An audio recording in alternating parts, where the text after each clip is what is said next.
Okay, we're going to talk about money and the lies that you're being told all the time. This past weekend, I had a nice dinner out. Six of us out to dinner, and again, you get the bill at the end of the evening, and take a look, and it was another, WTF moment. What the bleak? Again, kind of threw me off a little bit. Again, took a look at, what did we just order? Why is it so much? And anyway, let it go. You don't think about it. Next day, I'm relaxing, and I'm like, I'm getting to the point in time where, I didn't want to go out. And I enjoy restaurants. It's one of the things I enjoy. I, again, enjoy spending time with my friends and,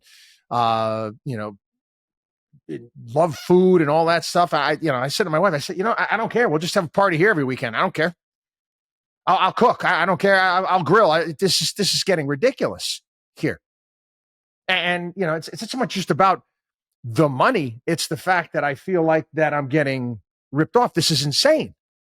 How many people have had thoughts like that over the past several years?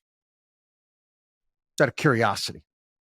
A movie that I go to, how I like to sub-reference here on the program, is 1980s film, and was based upon a Stephen King short story, starring one of my favorites. I love Arnold Schwarzenegger, The Running Man.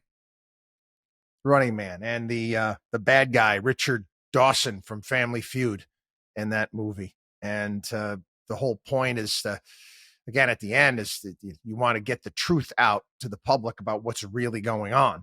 And can I think about that and in the spirit of The Running Man and Arnold Schwarzenegger?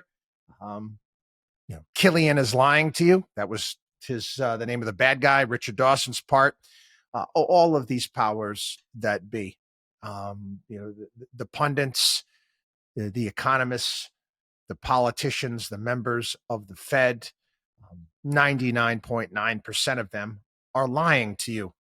And we've used this podcast, I've used my radio show in earnest to try to get the truth out to you. You feel like crap when you get those WTF moments when you see a bill, because you're probably working your butt off at your business and your job, and you're doing the right thing, and you're saving, and you're putting away money. And guess what? You're even getting a raise. You're being told, oh my God, you got a raise. Oh, the economists, Paul Krugman and Alan Blinder. Oh my God, Bidenomics is awesome. Look at the wage gains that you have. But you don't feel any better. You don't feel any wealthier, because the value of what you're receiving, your paycheck, has declined by, if you just follow the government numbers, which are wrong, has declined by 20%.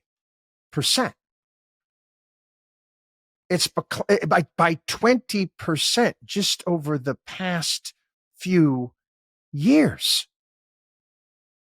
We've talked about this hamster wheel here on the program, and now it's corporations' fault. It's shrinkflation's fault. It's greed's fault. And I told you it's going to be blame it on the monopoly man, when the reality of the situation is that it's due to government spending. It's due to the fact that the politicians that be have taken the money supply to insane heights. And again, I'm honest here, okay? Because they're all lying to you when it comes to money. Joe Biden is lying to you, and Donald Trump's lying to you. Okay? They're both lying to you. Okay? They tell different lies, but they're lying to you. You want to talk about, let's go back to the COVID lockdowns. What did the Fed called on, our federal government called on the Federal Reserve to print money. Just print money and hand it out, which we've talked about this before. It's essentially just telling people to shut the hell up, stay home, bribe people, and to go out and spend your government bucks on alcohol or whatever the hell it may be. And that got things going. So we want to understand something. The money supply out there increased by 40%. This is between February of 2020 and February of 2021. Wow. Why? Think about that for a second. The money supply it's come down from 5.7 to 4.7 trillion, but you still have a massive increase. 25%. Here's 25% of all of the dollars that have ever existed were created after 2020. You want to know why I have inflation? That's why I have inflation. Well, they're going to stop printing money? No. I mean, we've got deficits as far as the eye could see. And guess what we also have? We've got other issues that are out there. Again, the more the lies that you're being told, how things are manipulated. I want to go off the beaten track, but it's the same track. In essence, it's about money. It's about financial engineering. All the problems that we've had over the years when it comes to big banks. There was a story today talking about, how is it, gee whiz, we all know that the commercial real estate market is not doing well. We got vacancy rates that are through the roof, above 20% at this point in time. How is it that rents are more expensive? Rents are more expensive because of the liars and the powers that be that tell you that they're doing things for you and looking to help you out when, in essence, they're helping themselves. Again, we talk about the big club that you're not in. This is interesting. The average asking for office rents right now in the United States, $35.24 a square foot. That's compared with $34.92 in the fourth quarter of 2019. How the hell does that make any sort of capitalist, economic, supply and demand sense whatsoever? It doesn't. Again, you don't think we run a capitalist system, do you? All right, you get the proud to be American types talking about free markets. Free markets? Where?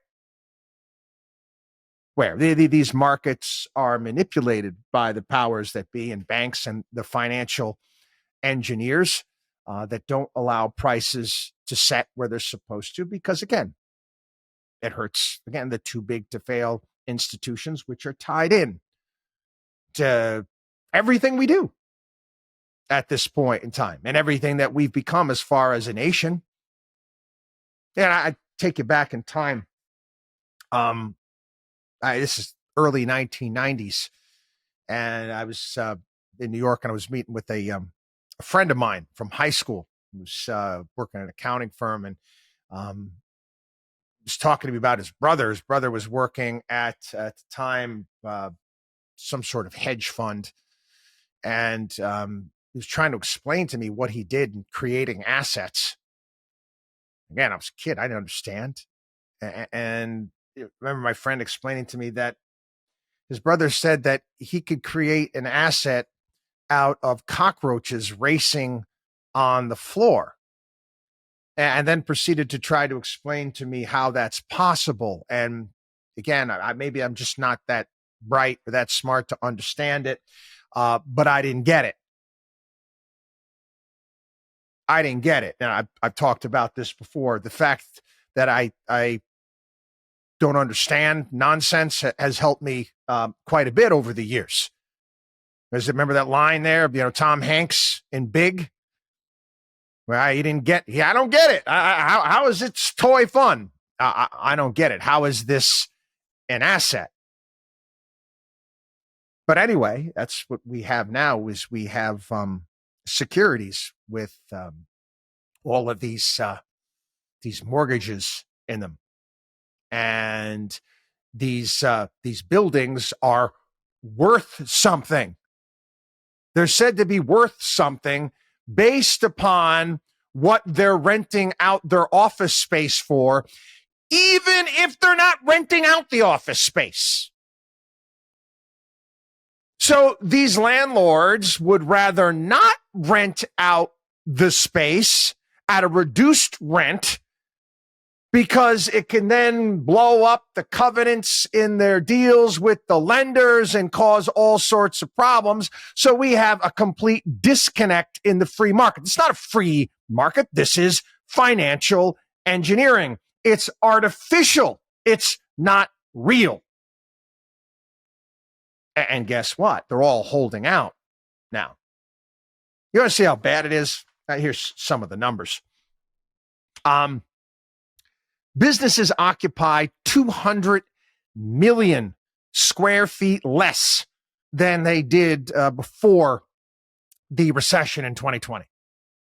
Another 150 million square feet is expected to be added over the next 2 years. Now, again, we'll give you a little perspective here. The total negative absorption rate during the financial crisis was 50 million square feet. Much worse right now. The office delinquency rate on mortgages that have been converted into securities has soared to 6.63%. That's more than triple the 1.87% in January 2020. And that's a lie. It is extend and pretend right now. They are all hoping and praying, holding out for the Federal Reserve to lower interest rates.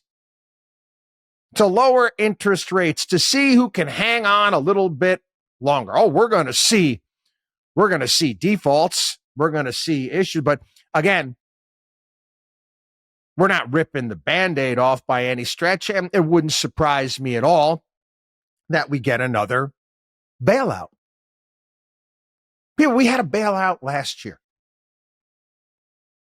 We had a massive bailout, taxpayer bailout last year of connected banks, and we were told it was awesome. It was in our best interest, right? Again, money and the lies you were told. Anyway, again, you want to think about why we've got all of these situations. Why we have all this financial engineering? Again, look no further than what we've been talking about here for a long time.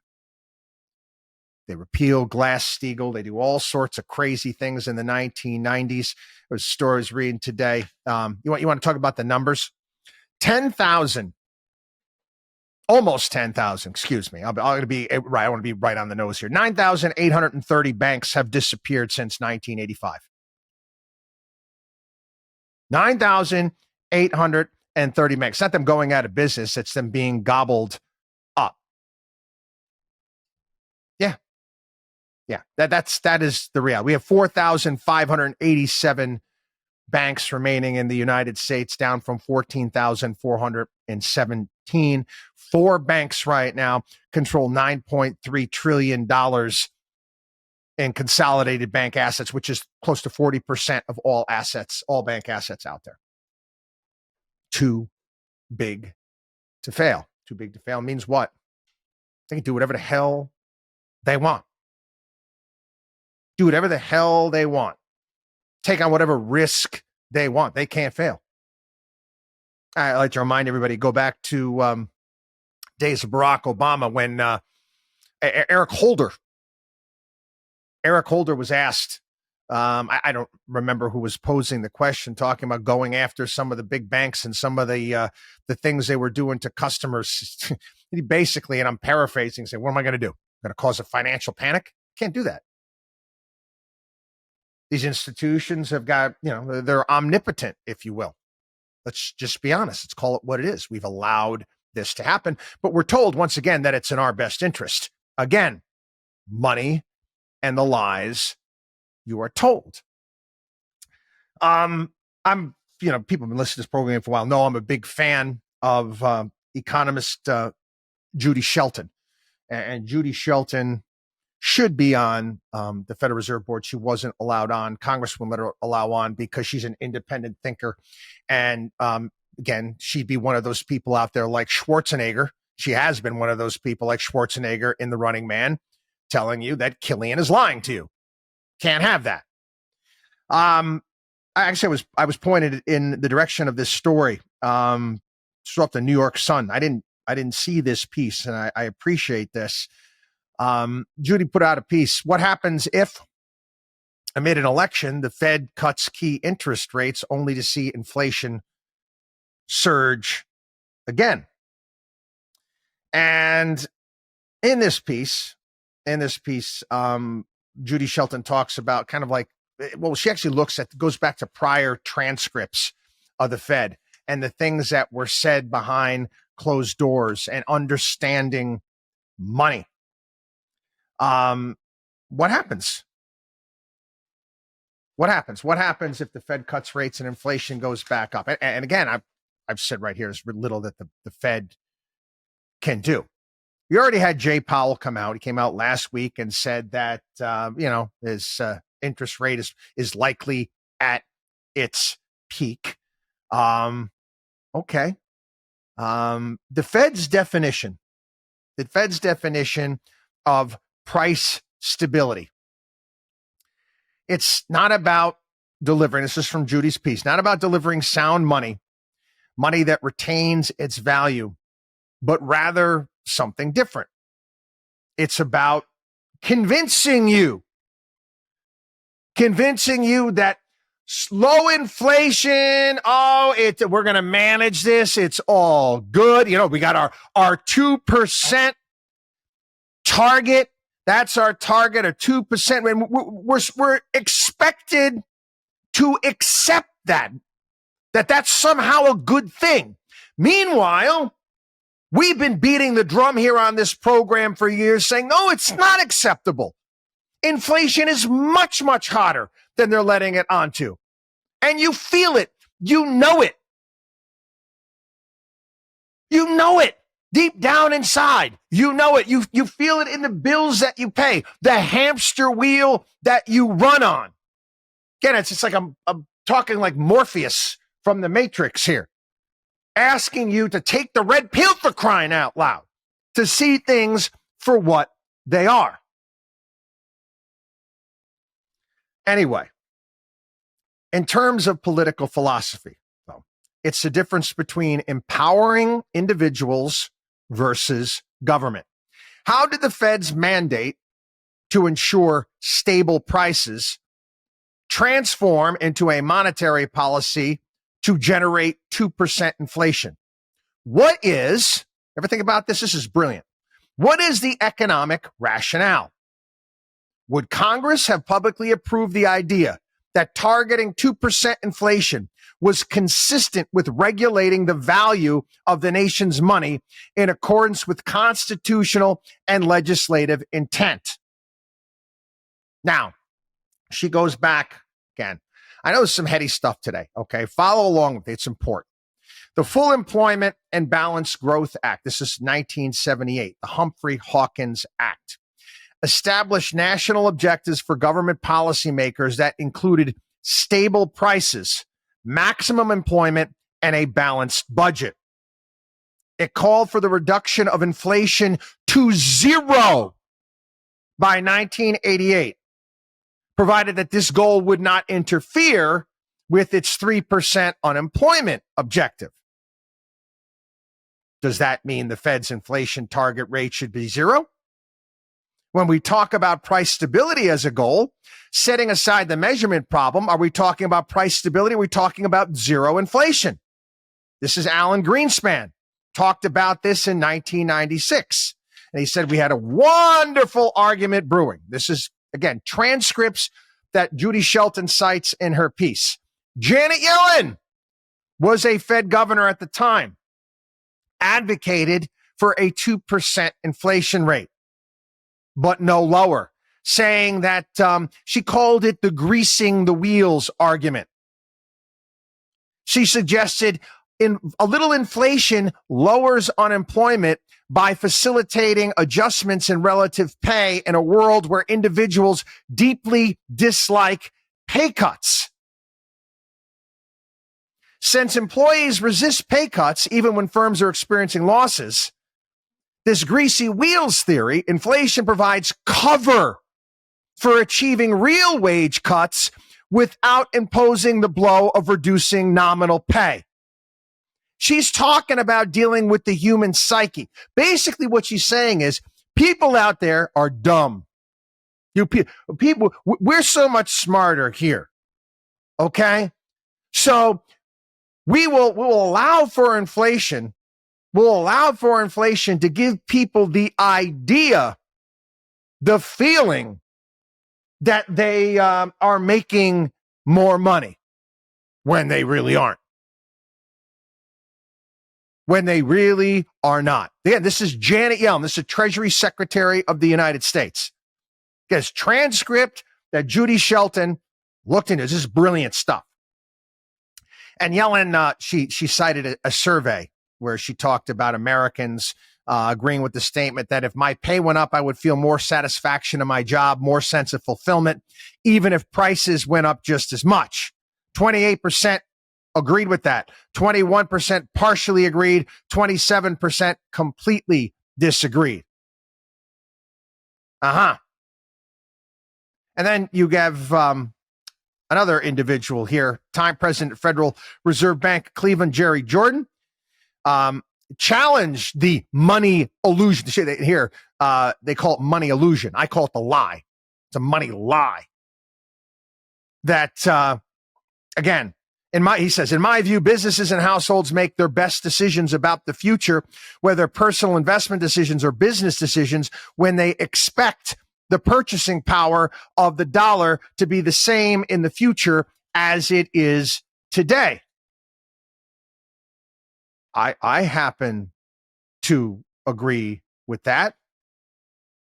And then you had another Fed vice chairman, that William McDonough, say at the time that price stability had major sociological and therefore political benefits, and that formalizing a numerical definition for achieving it was something of such great importance to our society that it should be the American people who decide that through the normal legislative process. He believed that monetary policy should not take a position. If we said price stability is 2%, if we were ever able to agree on that, we might set the Federal Reserve against the people. 15 years later, under Ben Bernanke in 2012, the Fed adopted a 2% inflation target. His justification, Ben Bernanke noted that a zero inflation rate would mean nominal interest rates at very low levels, which would give the Fed less room to cut interest rates to boost employment during an economic downturn. Which, again, the Fed doesn't need to boost the economy during an economic downturn. If we have sound money, it will take care of itself.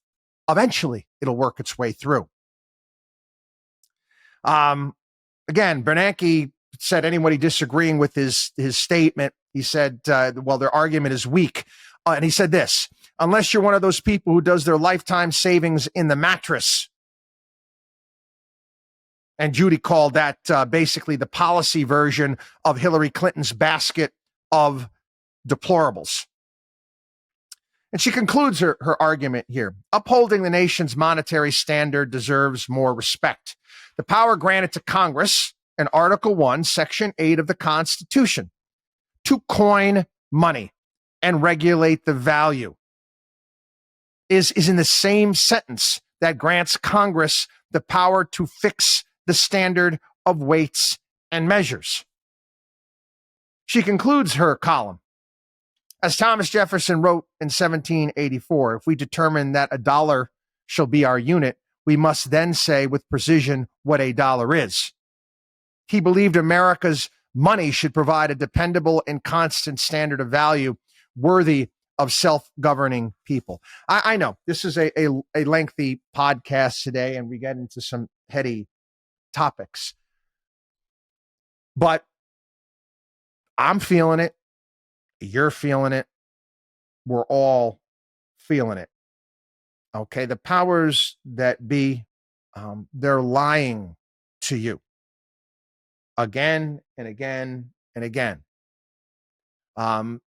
We've talked about this. We talked about how to go about dealing with it. And actually, the terrain is much more difficult. We talked about that in building wealth. It's an uphill climb. It's a rocky climb. But again, you have to do it.